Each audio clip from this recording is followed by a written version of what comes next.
Bueno, hola a todos y todas, esto es Simply Health y hoy vamos a hablar de cómo el miedo, la ansiedad y la preocupación pueden dañarnos físicamente e incluso llevarnos a morir.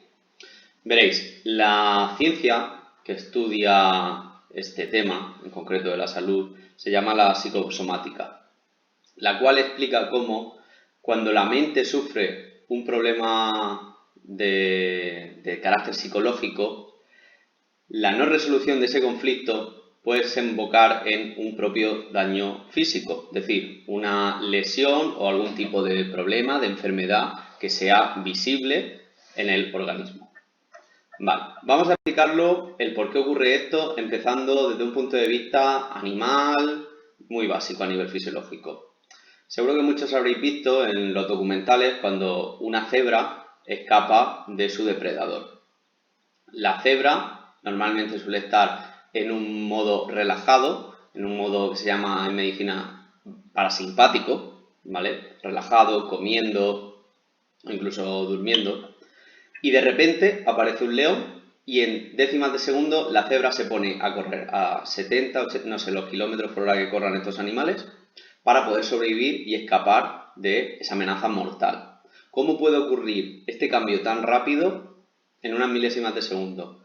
Pues muy sencillo, porque como he dicho, a nivel del sistema nervioso tenemos dos modos. Está el sistema relajado, que es el parasimpático, y está el sistema de activación, que es el simpático. Entonces, el proceso al final sería, la cebra ve el animal a través de su ojo, a través del nervio óptico llega la imagen hasta los centros cerebrales que controlan la alarma, en este caso la amígdala, y ya esta señaliza al resto de órganos necesarios, pues algunas cosas como por ejemplo en el hígado, el producir muchísima glucosa para que toda la sangre distribuya a los músculos y se pueda correr mucho más rápido. Lo mismo con las glándulas suprarrenales y la adrenalina, ¿vale? Para activar todos los nervios del cuerpo y poder sobrevivir.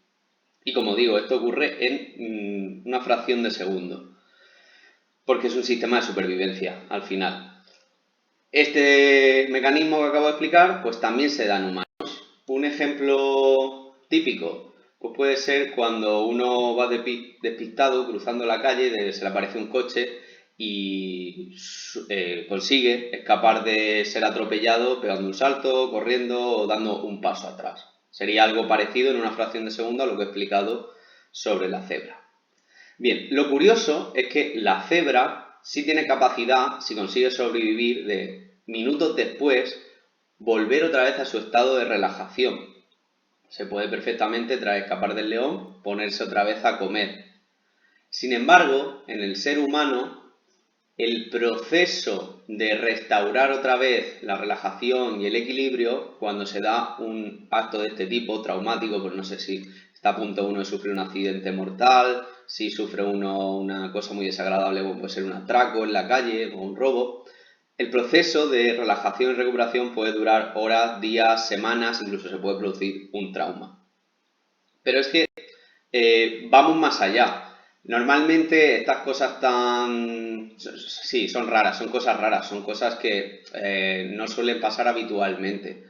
Lo normal es que nos sucedan preocupaciones, digamos, más mundanas, ¿vale? ¿Y esto por qué sucede? Pues porque los seres humanos, a diferencia del resto de animales, tenemos la corteza cerebral y tenemos algunos centros del encéfalo que son capaces de hacer predicciones, de crear fábulas, ser imaginativos, en definitiva, es la parte creativa del cerebro que en algunos casos nos puede jugar malas pasadas a nivel mental, lo cual puede hacer que de una cosa insignificante o incluso de una preocupación inexistente se nos cree un proceso continuo de estrés y ansiedad que a la larga nos debilite.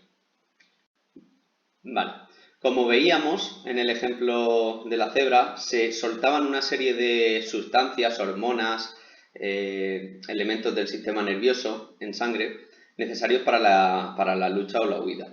Lo mismo que si estábamos en el paso de cebra y estábamos a punto de morir atropellados.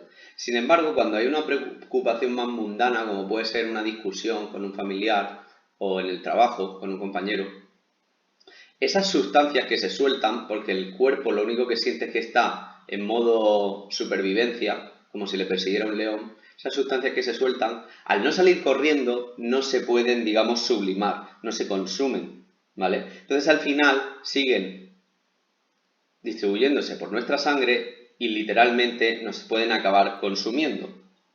Y en definitiva, causar daños a nivel físico, ¿vale? Que a la larga pues, se pueden traducir perfectamente en enfermedades físicas. Como curiosidad decir que la primera causa de muerte a nivel mundial son los infartos y la segunda son los cánceres. Nos dice desde los medios de comunicación, desde las asociaciones médicas, que la causa de estas dos enfermedades son principalmente la mala suerte por nivel genético, porque te ha tocado, y también un poco por los estilos de vida, pero principalmente se centra más la atención en la dieta, que es el colesterol, teoría por cierto ya muy desfasada, pero bueno, eso, el consumir una dieta inadecuada, el tabaquismo. La pregunta sería, ¿cuánta culpa, después de explicar lo que hemos visto, cuánta culpa de esto podríamos achacársela a los propios problemas a nivel mental, a la ansiedad, al estrés, ese tipo de situaciones que sufrimos y que de algún modo no podemos, como decía antes, soltar? Pues sería curioso analizarlo, ¿vale? Al final lo importante es entender que un problema psicosomático, una enfermedad psicosomática, es aquella que crea la propia mente cuando no consigue resolver un conflicto y al final nos desemboca en un daño corporal. Como veíamos en la imagen anterior, un problema añadido, y esto ya empieza a volverse una rueda, un círculo vicioso, es que esa ansiedad nos hace estar en el sistema nervioso simpático, lo cual nos hace estar en una alerta continua de carácter crónico y que, por ejemplo, nos destroza el descanso. Mucha gente que ha sufrido épocas de este tipo, pues habrá notado que se despierta muy a menudo, que su sueño no es reparador, no es completo, o incluso directamente que no puede pegar ojo, no puede dormir. Y claro, esto al final lo que hace es que si tú no duermes, tu sistema de reparación no puede actuar, tu sistema inmune baja y a la larga todavía todo empeora más, ¿vale? Como decía, es un círculo vicioso. Ejemplos que puedan darse por este tipo de problemas o de conflictos. Pues uno de los más conocidos es la úlcera gástrica. Como decía antes, cuando el sistema nervioso está continuamente activado, eso lo que va a hacer es que la sangre esté distribuida en los centros de lucha o huida. Al final estos son principalmente el cerebro, los músculos y el corazón. Al final, para correr, salir corriendo, necesitamos tener los músculos listos y el corazón bien activo. Por el contrario, el sistema digestivo en ese momento será innecesario y por lo tanto los vasos que rodean a este estarán constreñidos, estarán cerrados. ¿Qué pasa si los vasos sanguíneos están mucho tiempo cerrados? Pues que no le llegará el oxígeno suficiente a estos tejidos para sobrevivir principalmente. No le llegará oxígeno, no le llegarán nutrientes y poco a poco irá muriendo. Principalmente lo que muere es el tejido más débil, que es la mucosa, que rodea en este caso al estómago. Y como sabéis, si el estómago está relleno,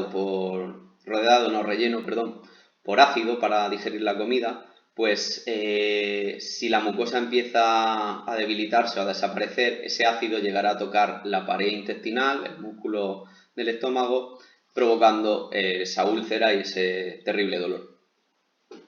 Otro ejemplo es la diabetes, sobre todo la diabetes de tipo 2.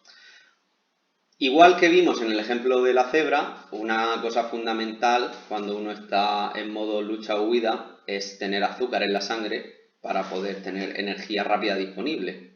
Entonces, cuando se está en este estado, el hígado está a tope produciendo glucosa, soltándola en el torrente sanguíneo. El problema es que volvemos a lo mismo. Si no usamos esa glucosa, ese exceso de glucosa no es bueno para el organismo. Entonces el páncreas, que es el que libera la insulina, tendrá que trabajar más de lo común, estar continuamente liberando insulina y al final hay una pugna, hay un combate entre hígado y páncreas. El hígado suelta glucosa, el páncreas suelta insulina y desgraciadamente el hígado suele ganar. El páncreas llega a un momento que se deteriora, no hace insulina con tanta facilidad y entonces ya ese exceso de glucosa nos puede provocar daños. Principalmente diabetes, ¿vale? Primero resistencia a la glucosa, después resistencia a insulina, después diabetes y finalmente pues una hiperglucemia puede ser fatal. En definitiva, es importante entender que el miedo es necesario para sobrevivir, pero si no lo controlas puede dañarte, puede enfermarte. Entonces, en los tiempos que estamos actualmente, es muy importante que principalmente entiendas el mecanismo de cómo funciona el miedo. Ya esto hace muchísimo, el comprender cómo funciona nuestro cuerpo y cómo se desencadenan las enfermedades.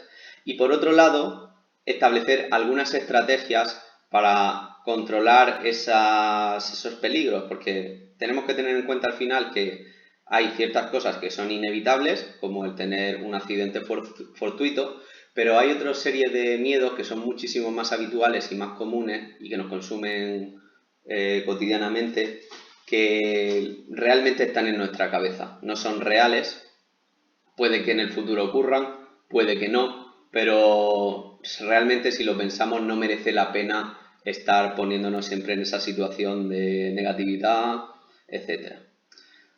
En el próximo vídeo seguramente comentaré algunas estrategias para mejorar esa ansiedad y esa preocupación constante. Y hasta aquí el vídeo de hoy. Como siempre, si tenéis dudas, dejadlas en los comentarios y nos vemos a la próxima. Saludos.